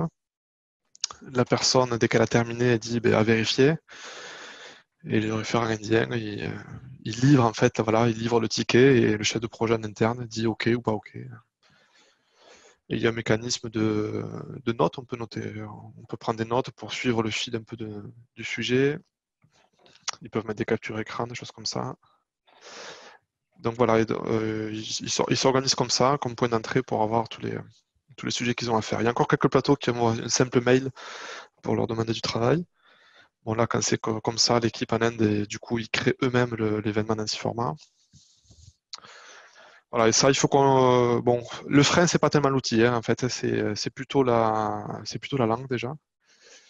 Et les compétences en Inde, on aimerait leur confier plus de travail, mais pour ça, il faut qu'ils soient plus compétents, il faut qu'ils sachent faire plus de choses. Il faut qu'ils sachent analyser une simulation numérique du début à la fin pour vraiment décharger un plateau. Donc, on a d'autres projets en cours pour former les Indiens à d'autres sujets, avec tous les sujets qui gravitent autour de confidentialité de notre savoir-faire, etc., etc. Donc, c'est pas simple à traiter.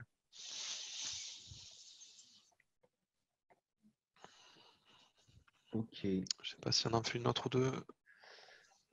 Une petite dernière, parce que je vois qu'on déborde quand même un petit peu. J'en avais vu une tout à l'heure. Ouais. Votre poste de PMO est un plein temps ou bien avez-vous d'autres missions en parallèle? C'est un plein temps, un peu plus qu'un plein temps même. Non, je suis à temps plein, donc j'ai pris le poste, on l'avait vu là sur un slide en octobre 2018.